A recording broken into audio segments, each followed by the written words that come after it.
Welcome to the Stoic Responder Podcast. I'm your host, Christopher Healy.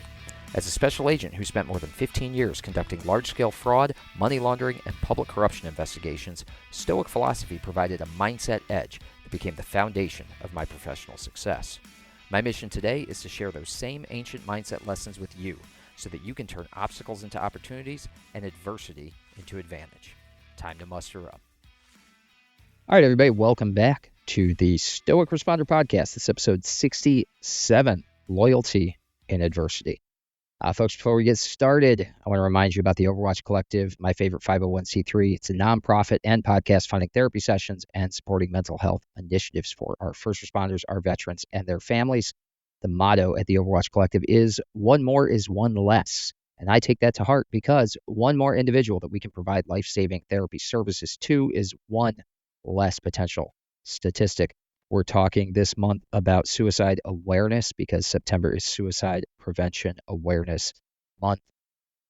The Overwatch Collective is talking about that every single day of the year. You can support them and their initiatives by going over to the overwatchcollective.com, making a donation, buying some sweet gear, and thanking them for what they do in supporting our law enforcement community. Number two, I want to give a quick shout out to Blue Badge Coffee Company. The mission on Blue Badge Coffee Company is to provide customers with the absolute best, highest quality premium coffee that their money can buy.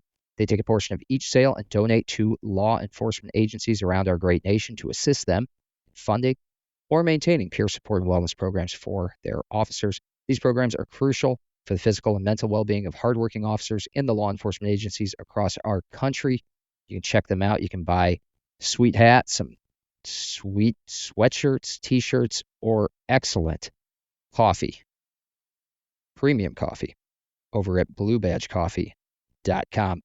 And a quick reminder, if you have a business that supports the law enforcement community or you yourself offer services to the law enforcement community that is saving lives or helping law enforcement community, I want to hear about it and I want to promote your business. It is a free service that I offer to others in law enforcement. And the folks who listen to this podcast definitely support you as well. So thanks so much. Let me start you out with a quote here.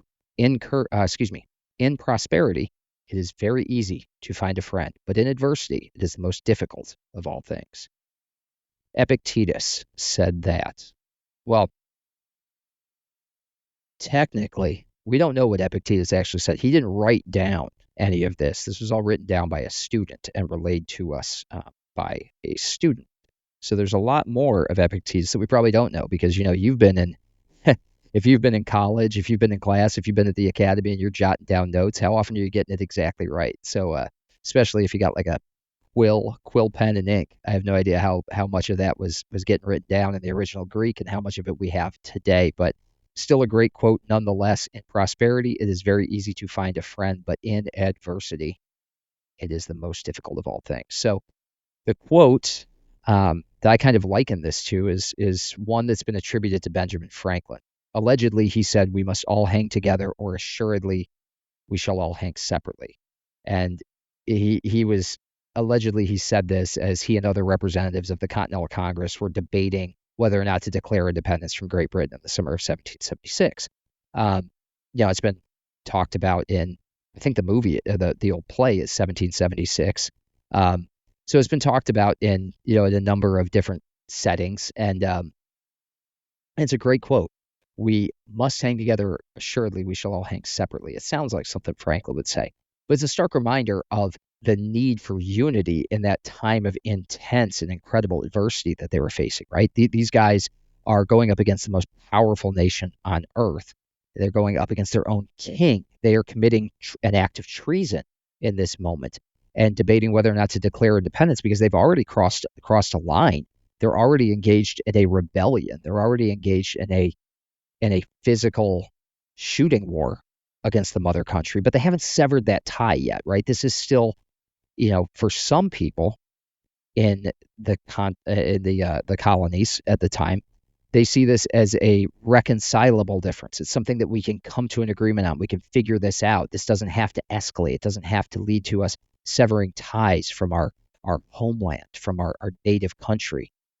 And ultimately we know how that story ends, right? They do hang together. It takes a number of votes. It takes a number of back and forths. It takes a number of individuals having to, come to the table with, maybe not fully on board with declaring independence, but recognizing and understanding that if they don't step into line, that there's no chance of winning. So it's an incredible story. I won't bore you with it. I love the history of that time period, but many of us have experienced something, albeit with smaller stakes, but we've experienced something similar, right? We've experienced something firsthand when we've gone through a law enforcement academy, or for those of you who were in the military who have gone through a boot camp, or really any, if you went to a military academy in high school, like the Marine Military Academy in Harlingen, where I used to live, they probably endure something very similar.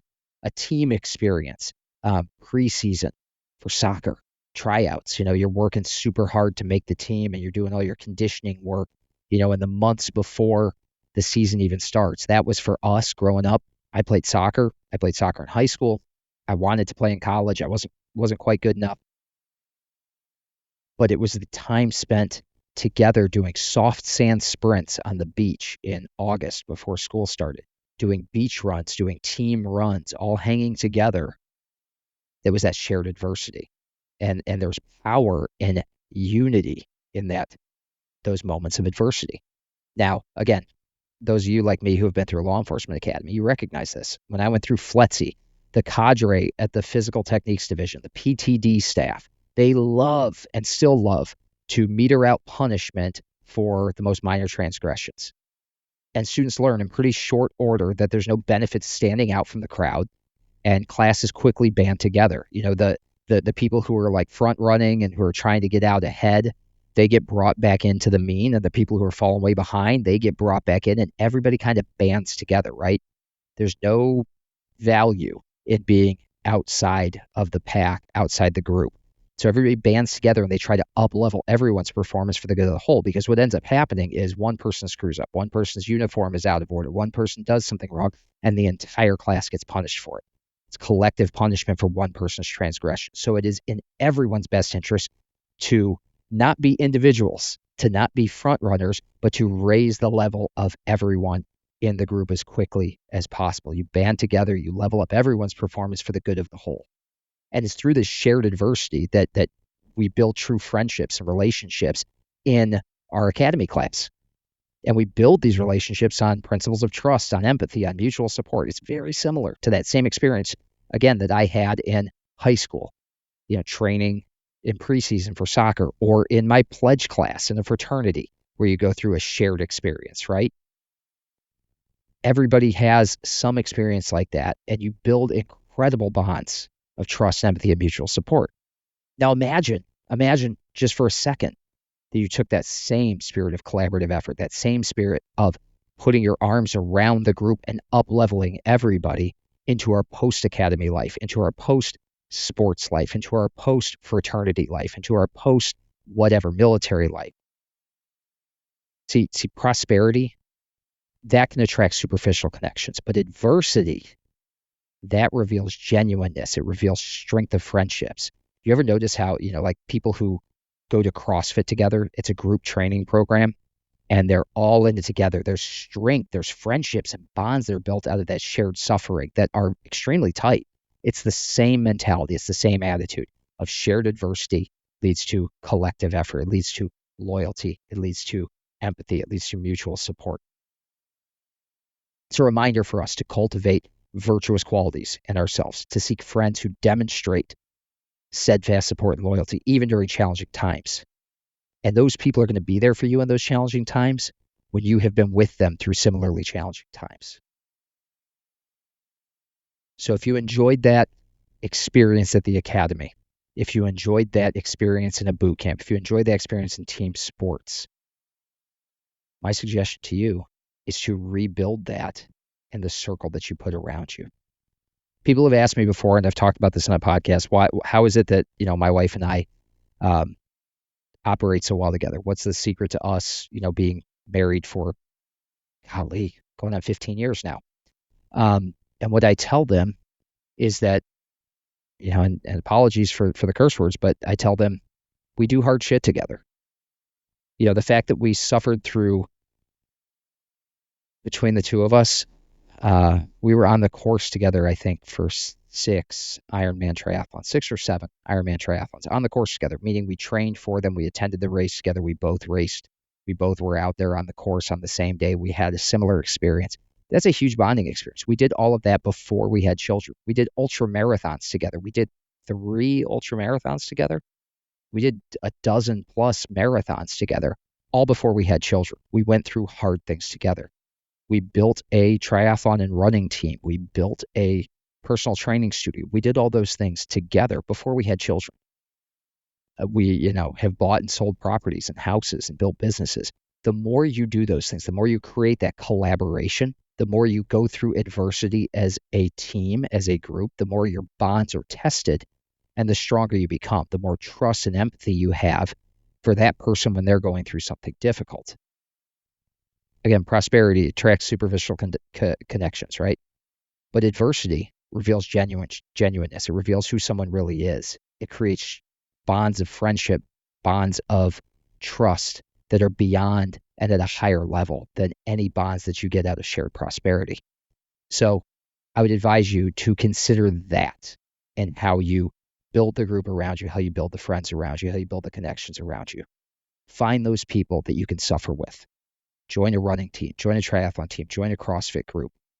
Build some serious connections and some serious bonds through adversity, and you will have trust and empathy and mutual support that you've never experienced since the academy, since boot camp.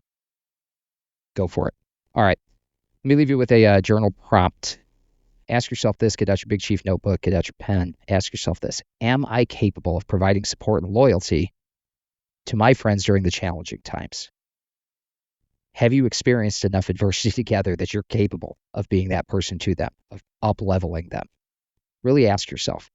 And if you haven't, maybe you should go do something hard with your friends. Maybe you should build that shared adversity together. Maybe you should seek out more people to share those tough times with, challenge yourself with, because that is where true bonds are formed. All right, folks, 2 more episodes for you this week. Please pick up a copy of my book if you haven't already. It's called In Valor 365, Stoic Meditations for First Responders. It's available on Amazon, Barnes & Noble, Walmart, anywhere you get your books. It's available on Nook, on Kindle, or in paperback. You can get it on Amazon Prime. They're shipping them out in like 2 days. So if you haven't read it yet, please do. If you have read it or are reading it, you're working through the lessons and you're finding it valuable, please go on to Amazon, Barnes & Noble, Walmart, wherever you bought it, and leave a 5-star review, especially if you think it deserves a 5-star review. It's super helpful to me in helping other people find that book. Those reviews are really, really important to a self-published author like myself. So if you could go back on over to Amazon and leave it a review, I would greatly appreciate it. Number 2, you can subscribe to the Stoic Responder for free on Substack. On that page, you can get these podcasts delivered directly to your email. You'll also get my weekly newsletter delivered to your email. That's going to have Stoic leadership and personal development tips that are above and beyond what you get here on the podcast. And finally, if you're enjoying this podcast, please like, share, and subscribe so that others can learn about what we're doing here and can get some of this Stoic wisdom for themselves. All right, folks, until next time, go out there, do something hard with your friends, build some stronger bonds like Epictetus wants you to. Until next time, you are out of roll. Thank you for listening. If you enjoyed this episode, please take a moment to subscribe, like, rate, and share this podcast so that we can spread the benefits of Stoicism to other first responders. It will only take you a few moments, but it can help us tremendously. Until next time, out of roll.